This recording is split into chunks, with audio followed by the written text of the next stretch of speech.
सभी श्रोताओं को मेरा नमस्कार। लॉ ऑफ टॉर्ट्स में हम जो नेग्लिजेंस का चैप्टर पढ़ रहे थे, उसमें मैंने आपको बताया कि एक टॉपिक मैं आपको अलग से करवाऊंगी, नेग्लिजेंस से रिलेटेड है, लेकिन इसका अलग से क्वेश्चंस पूछे जाते हैं और ये कई बार क्वेश्चन आ चुका है।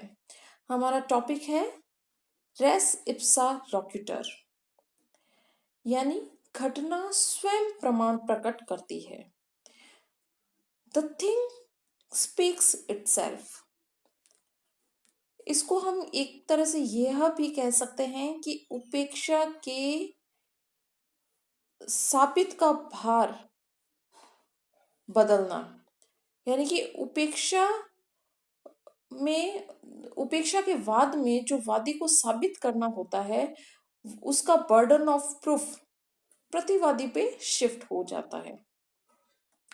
चलिए देखते हैं अब इसमें क्या नियम है एक्चुअल में। तो सामान्यतः क्या होता है, जो नेग्लिजेंस का केस किया जाता है उसमें बर्डन ऑफ प्रूफ यानी साबित करने का भार वादी पर होता है। जैसा कि आपने एविडेंस एक्ट में भी पढ़ रखा है बर्डन ऑफ प्रूफ का टॉपिक।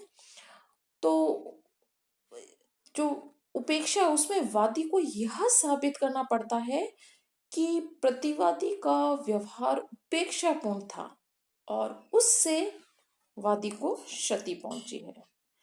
लेकिन कई बार कुछ मैटर्स ऐसे होते हैं बहुत कठिनाई पैदा हो जाती है, क्योंकि दुर्घटना का जो वास्तविक कारण का ज्ञान है वह केवल प्रतिवादी को होता है। वादी को पता ही नहीं चल पाता है कि एक्चुअल में हुआ क्या है। तो उस कठिनाई को काफी हद तक रेस इप्सा लोक्यूटर से टाला जा सकता है।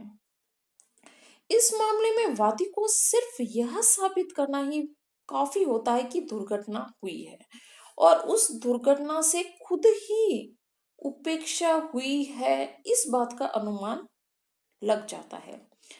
यानी कि केवल दुर्घटना से ही प्राइमा फेसिस एविडेंस मिल जाता है, प्रथम दृष्टया सबूत मिल जाता है कि हो ना हो ये प्रतिवादी ने नेग्लिजेंस की है, उसने असावधानी बरती है, तभी ये दुर्घटना हुई है। तो हम कह सकते हैं कि जो विशेष परिस्थितियां हैं उनमें घटना स्वयं ही उपेक्षा का युक्तियुक्त साक्ष्य दे देता है और इस तरह से सबूत का भार बर्डन ऑफ प्रूफ प्रतिवादी के ऊपर आ जाता है। अब उससे यह साबित करना पड़ता है कि उसने उपेक्षा नहीं की है। ठीक है, अब हम इसका एक बहुत अच्छा केस देखते हैं, stock versus London and Saint Catherine dock company. इसमें क्या है, गोदाम प्रतिवादी का एक गोदाम था, उसके नीचे वादी खड़ा था, तो वहां से चीनी के बोरे उस पे आके गिर गए। तो उपेक्षा का वाद दायर किया गया, तो यह रेस इप्सा लोक्यूटर लागू किया गया, क्योंकि असावधानी के बिना ऐसा कार्य हो ही नहीं सकता था। तो घटना होना ही अपने आप में उसकी असावधानी बता रहा था। एक और केस देखते हैं हम, बायरन वर्सेस बेडले का केस है। ये आटे की बोरी का केस है। इसमें एक सार्वजनिक मार्ग था, उस पे वादी खड़ा था और प्रतिवादी के गोदाम से आटे की बोरियां आके वादी के ऊपर गिर गई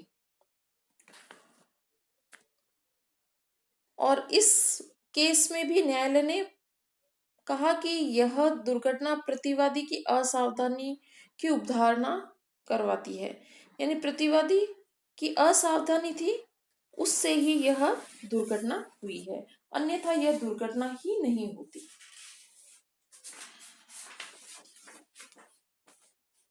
एक हम घंटाघर का केस देखते हैं, ये बहुत इंटरेस्टिंग केस है, नगर निगम दिल्ली वर्सेस सुभागवती का केस।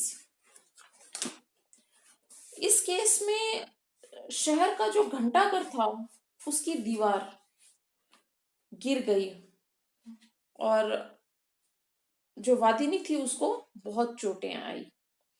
और उस दीवार घंटाघर की रख रखाव करने का सब सारा जिम्मेदारी दिल्ली म्युनिसिपल कॉर्पोरेशन पे था।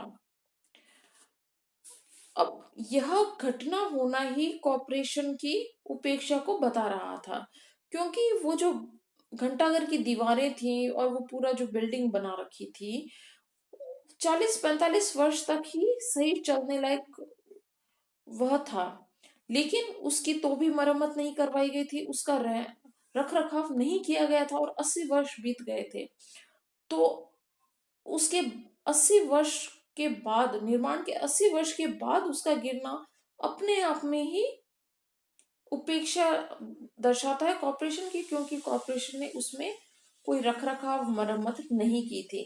तो न्यायालय ने रेस इप्सा लोक्यूटर का सिद्धांत लागू किया और वादी को नुकसानी का हकदार बताया। एक केस हम देखते हैं, ये राजस्थान का है, श्याम सुंदर वर्सेस राजस्थान स्टेट। इसमें राजस्थान सरकार का एक ट्रक था जो मुश्किल से कुछ किलोमीटर चलता और गर्म हो जाता और पानी डालने की जरूरत पड़ती, और तो भी ड्राइवर उसे चलाए जा रहा था। तो एक टीचर था, वह उस पे सवार हुआ और जब वो यात्रा कर रहे थे तो उसमें आग लग गई और वह टीचर उससे कूद गया, जिससे पत्थर वगैरह से चोट लगने से उसकी मृत्यु हो गई थी। तो न्यायालय ने कहा कि जब ट्रक की ऐसी कंडीशन थी तो भी उसे सड़क पर उतारना और इस तरह से चलाना साफ लापरवाही दर्शित होती है। और न्यायालय ने यह सिद्धांत लागू करके कि घटना स्वयं ही प्रमाण दे रही है, यह सूत्र लागू किया और वादी को नुकसानी दिलाई थी। इसके एक तो मैं केसेस आपको और बताती हूँ। एक केस है जैकब मैथ्यू वर्सेस पंजाब राज्य का। इसमें न्यायालय ने, इसमें क्या हुआ, डॉक्टर अगर ऑपरेशन थिएटर में होता है और दो तरीकों में से वह टेबल पे ही डिसाइड करता है कि उसे कौन सा तरीका चुनना है, उसके लिए हम उसे दायी नहीं ठहरा सकते हैं। इस केस में यह कहा गया था। एक केस और देखते हैं, municipal corporation Delhi versus Sushila Devi का केस। इस केस में वादिनी के पति की जो मृत्यु हुई वो सड़क के किनारे सूखे पेड़ थे, वह गिरने से उसकी मृत्यु हो गई थी। न्यायालय ने कॉर्पोरेशन को दायी ठहराया क्योंकि उसकी जिम्मेदारी थी और पेड़ गिरना ही उसकी उपेक्षा को प्रदर्शित कर रहा था।